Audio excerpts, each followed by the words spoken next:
Spaz Attack, how does art represent and present the impermanence of life in our society today? Well, art has always been an expression of the backs of people's minds. You know, what they conceive life to actually be. And do you believe that there are two sides to the brain? You talk about the backs of people's minds. Well, what I mean by the backs is the subconscious. I do believe in the left and the right hemisphere of the brain. Yeah. Which separates... And as an artist, do you believe you live in your unconscious mind? We all live subconsciously. You choose to live subconsciously. Well, this is fantastic. This is Spaz Attack. Hello. Betty. How are you? Spaz Attack. Patty, Spaz. This is Richard, and this is my show. This is fantastic. I'm doing this show. I'm pretty. Hopefully for cable television. I'm gonna go. Thanks, Richard. In every sense of the word, that artist. Maybe I'll talk to you later.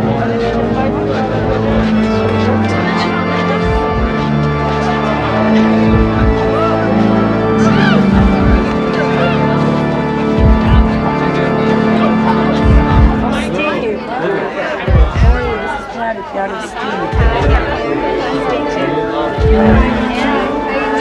Tomorrow we could get something to drink.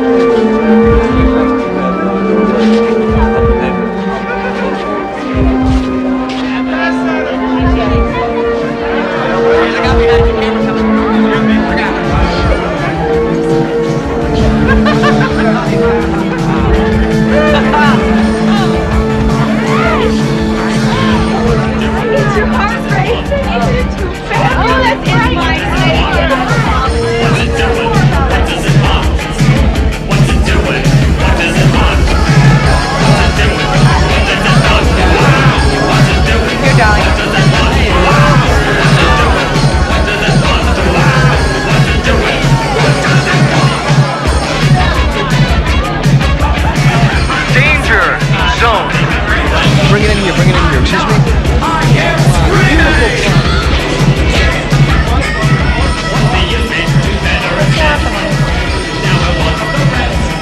Excuse me. So, like, are you as tough as you look? You're gonna touch me, you can get the fuck out of my party, man! Fuck out of my party! Fucking cool, okay?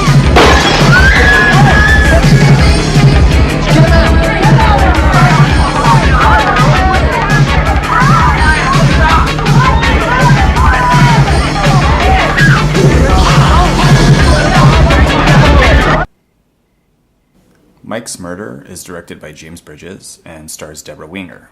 They both had quite a bit of control due to their success on Urban Cowboy a few years earlier.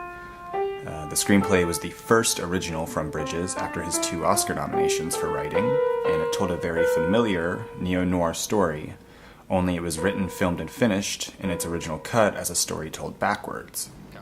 A bit over 15 years before Nolan's Memento, and about a decade before Brian De Palma attempted it in 1993 with Raising Cain. Thank you very much. Here's a little goodie, honey. De Palma's film bombed with test audiences, and both it and Mike's Murder share the same resolution. Mike's Murder was just as poorly received at a test screening.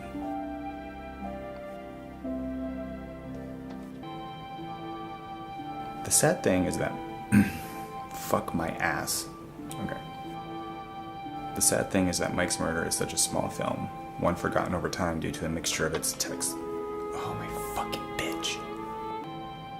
The sad thing is that Mike's Murder is such a small film, one forgotten over time due to a mixture of its test screening notoriety and for being delayed almost 2 years to be dumped into theaters in early March of 1984. It flopped at the box office, and very few critics even took the time to review it. The film has now been buried to such a degree that there is no outlook of it ever having a legitimate physical release. Yeah, I'm still here. No Blu-ray restoration, it never even had an official DVD release. The only way to really see the film is either in a heavily edited version that pops up on late-night cable, which honestly was my first introduction to it, or purchasing it directly from Warner Archive, where they burn an acceptable quality version of the film on a DVD-R.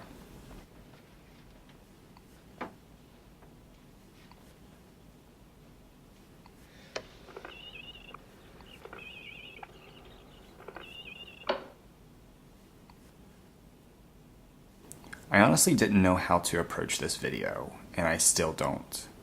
One of the most intriguing things about Mike's murder is that it is kind of a mess, but its messiness is where it shines, honestly. What makes it so intriguing is having the knowledge of Bridges' original intent, which was a story told backwards. From Bridges writing the screenplay all the way to the test screening that bombed, the film was never meant to be linear. It was always meant to be told backward. Knowing this is Bridges' original intent and witnessing how this deconstructs what we're familiar with in the traditional Hollywood storytelling, especially the traits that are found in noir, I've decided to stay in whatever free form I need to in order to cover all my thoughts, and while they may all not seem cohesive, I suggest that you see the film to fully grasp the way things intersect and create atmosphere, or not, because it's so hard to get a hold of, and I understand not spending $12 on a film that most people don't know or hate. Let's start with the basic premise of the plot. Deborah Winger plays an unfortunately named Betty Parrish, an Angelino bank teller who is single, lives by herself, and has her girlfriend support trope. I hate being stood up. I hate it more than anything in the entire world. He sounds exactly like this guy I knew back in Texas. Clyde Harris was so cowboy cute and so unbelievably undependable it drove me crazy. Wonderful. You're not even listening to a word I say. Sorry. Betty has a one-night stand with her tennis instructor, Mike. He never contacts her again, and she moves on with a relatively unfulfilled life, while Mike, a down-low amateur drug dealer, gets into some serious shit. Over the period of a couple of years shown to us in a matter of 30 to 40 minutes, and after reconnecting with Mike over a chance run-in, all that time later, Betty gets a phone call informing her of Mike's having been murdered. Hi, this is Betty with one of those dumb machines. So please Hold leave your on. name and number. Hello? Is this Betty? This is Betty. Who's this? This is Sam. Sam who? I'm a friend of Mike's. Mike Chahutsky? Did you hear about it? Hear what? He's dead. He's been murdered. Last night, they killed him, two of them. What are you saying? They were waiting for him when he got home. Who? The people in the building saw two guys run out of his apartment, get in a car and drive away. Oh my God. Oh God. Oh God, no. No. I don't wanna Even though be she was around. mistreated by him, she decides to investigate both the why and who killed him. On paper, this sounds so damn familiar. It sounds like you've already worked out where it's going to go. In some cases, you probably are right. In the subtext, however, there's a plethora of other things going on, and in some intangible way, it becomes a more nuanced and complex web of themes and ideas that play on those familiarities. So I guess I'll start off with Mike.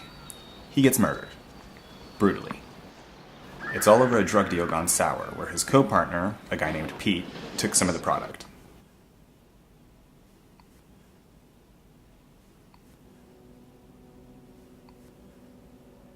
Pete manages to get away, unscathed, and goes into hiding.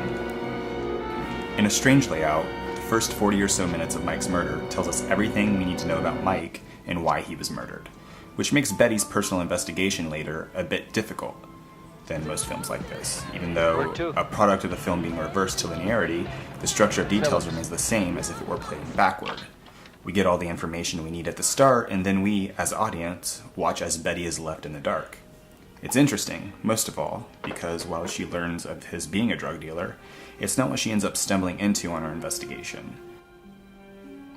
From the first sequence of the film, where we look at a hot man slamming a tennis racket around in slow motion and close-up, there's a moment during the sex scene that starts the film that looks like something straight from a vampire movie. The idea is that it's easy to not know somebody, and it's easier to not care about the knowing, and this is Betty's situation, and this is Betty's illusion. The idea that Betty is investigating the who and why Mike was murdered seems to dissipate as the film goes on. Some critics felt it was unrealistic that Betty would even do her own investigation at all, since it was only a one-night stand, yet that's only if she stayed in the situation the entire movie. By the time she meets her first acquaintance to Mike, a gay photographer who photographed Mike, which, by the way, ties into the opening's objectification of Mike, she's already beyond this. The insinuation that Mike was even having sex with the photographer becomes the first door knocked open to the search of hers. It's where her motivation has shifted into something else entirely.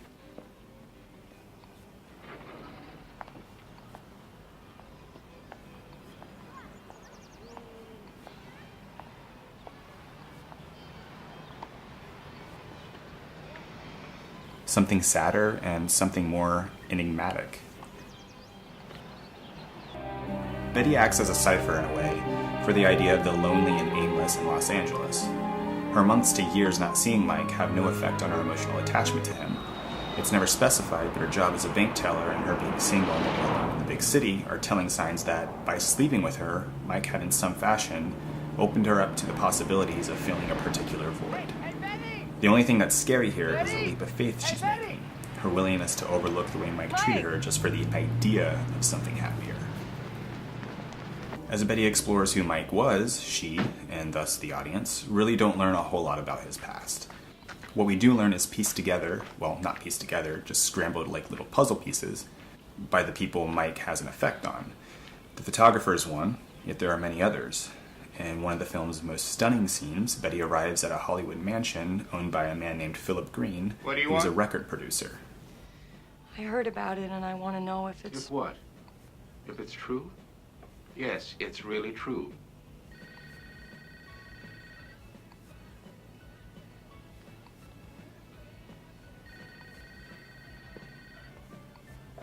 Hello? Yeah? This extended scene marks the halfway point of Mike's murder, and is the moment where Betty learns the most about Mike. Philip picked up Mike off the road in Indiana, explains Mike was from Ohio, and even discusses the sexual relationship he had with Mike, moving to LA to live under his roof. Philip? Hi. We learn of Mike's drug ties and how he got there, or at least an insinuation of it, and which ties to a previous brief scene at the start of the movie, but Philip also remains distant from the very thing that killed Mike, even though he was connected to it. That I owe you? All of? No, it's half. It's $1,500. At this point, the movie is no longer about the drugs or even Mike's death in the first place. In one moment, Philip says, It was, however, a very brief physical relationship. He was born on a hot Ohio day, out of drugs, Jack Daniels. It was not, as they say, his true bent, as you well know. There's a longing here that is shared between the two. Were you in love with him? Yes. So was I. From female to male and male to male, both in a daze by Mike to the point where they never really knew him, but knew they wanted to be with him. Met you? The sadness in the line is how Philip becomes a mirror to Betty and her own feelings, realizing how unproductive it is for her feeling so much about Mike and his death that she would actually go as far as to put her own life in jeopardy. I'm not quite sure. You're not quite sure. If Philip thought he was loved by Mike, No. then Betty also might have to face another idea. One where the illusion is broken, and where Mike was just structured from her own loneliness.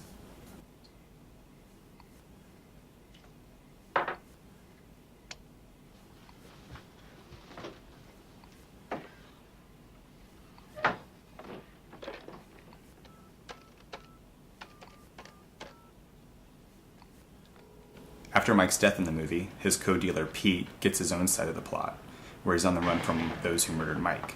He hides out in abandoned buildings and walks the streets. He's high on the stolen cocaine a lot of the time, and his own journey through Los Angeles is so bare bones that he almost starts to represent a cipher as much as Betty does. Pete does learn about Betty, though, and he does track her home down. In the final scenes of the film, Betty attends an art show for a friend of hers, and it's here where Betty seems to realize she's over her head. Art's portrayal in the film seems to be attached to analog video, most of all, and it seems to parallel the trajectory of Betty feeding her desires. For example, her friend discusses his video art with her over lunch, and she completely zones out in disinterest thinking about Mike. Packaged art form. And by that, I mean anything that's made in the past, and we just look at it. You know what I mean? You're not listening to me. What? What? What? When Betty is at Phillips Mansion, Philip doesn't like Pete. one of Philip's boy I'll show candies you what I shares a mean. home video of Mike's time spent there.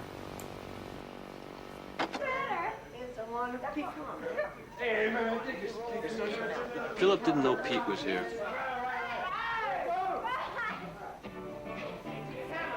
Pete went out and picked up some girl, and they were all real stoned.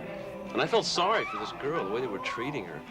Anyway, Mike had opened up some very expensive wine, and Philip went crazy. Philip has got a great wine cellar, and he's real particular about who drinks what and where and when. Touch the wine in the cellar. Pay for the fucking wine? Pay for it with what? Well, With what? Gee, listen, I told you to keep that asshole out of my house. I don't You want talking him about here. me? Yes, I'm talking about him, you asshole. I think it is, man. The view of Mike completely transforms and further desecrates the illusion for Betty. Yeah, I'm fucking you. Come on, son of a bitch. I don't want anything from you anymore. I can take care of it. When she attends the art show, forced to face what reminds her of an emptiness, it's almost as if she's turned Mike into her own art project. Something of an expression, something perfect that wasn't part of the real world, but part of that illusion.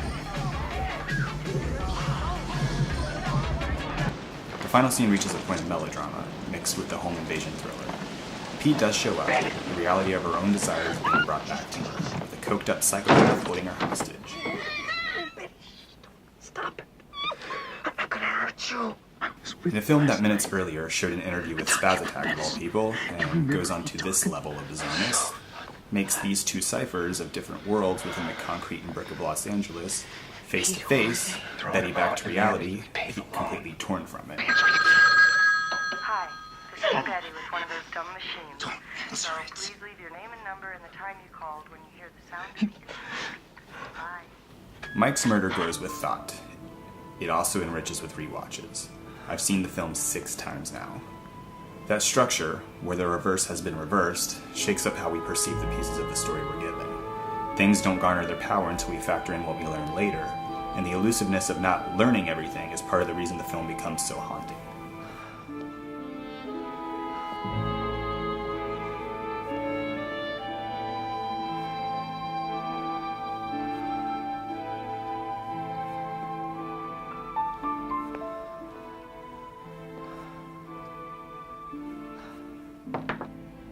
Just a minute, just a minute. Sam, what are you doing?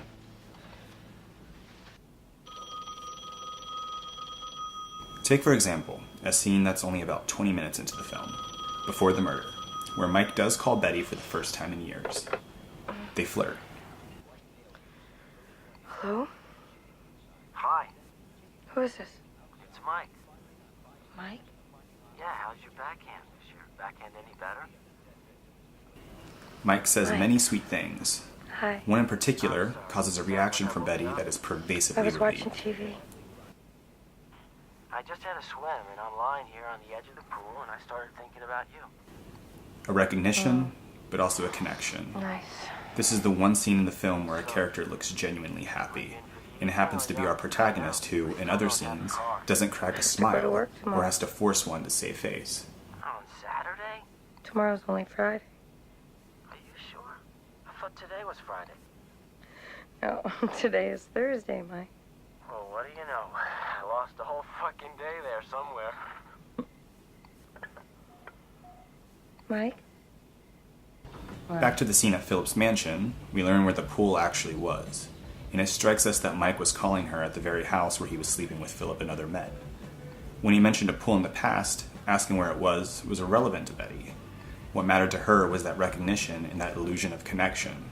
That genuine happiness was so desirable that a trivial expression like that didn't need the thought. Come on up. I'll see you for a minute. All right.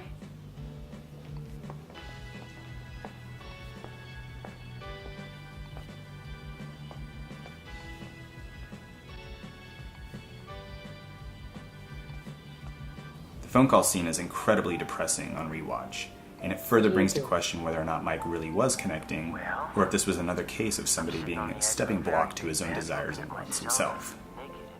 What he would want from Betty is never revealed, but neither is his wants of anything else from the others. Yeah, I'm looking for him. Mike remains an enigma who did use. I'll call later. Bye. You look good, Sam. I'm just gonna put you in my mind. It's all there anyway. In the mind? Now, I'm remembering our very first night together. I'm remembering your piano with the C scale out of tune. That one note out of tune, you said it was like me in your life and made me laugh. You turn out the lights and remember with me, Betty. It was the same kind of bright moonlit night. Did you turn out the lights? Yeah. Good. Now let's connect up together. Get in the music room, remember, and imagine that very first night.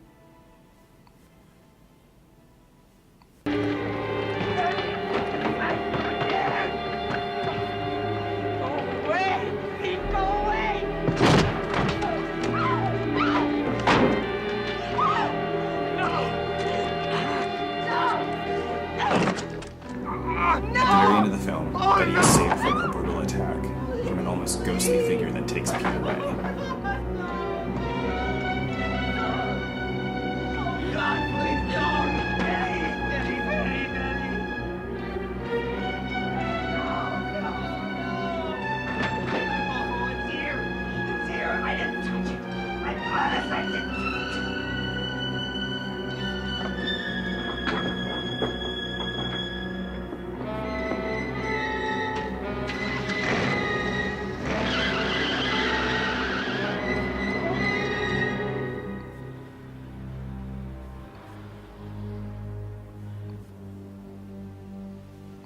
In response to this, Betty moves on with her life. For some fascinating reason, she stays where she lives. She doesn't change her address or name. No, I didn't she doesn't see their change her faces, number. and they weren't after. She doesn't react at all to the hostage. Her response isn't of fear, of trauma. It's of relief.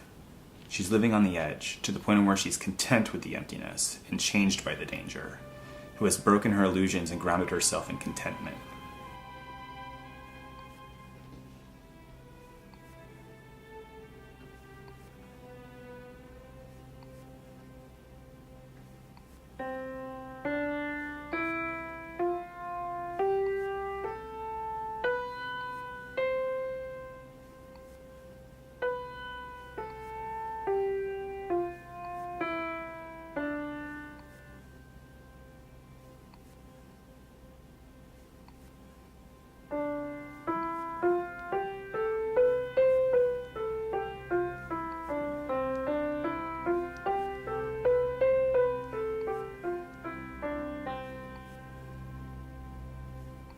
Mike's murder solidifies itself, and through the multiple reflections of Betty through others, is one of the strongest, strangest, most depressing LA films, and opens a discussion on the elusive concept of the American dream. Do we really know Mike?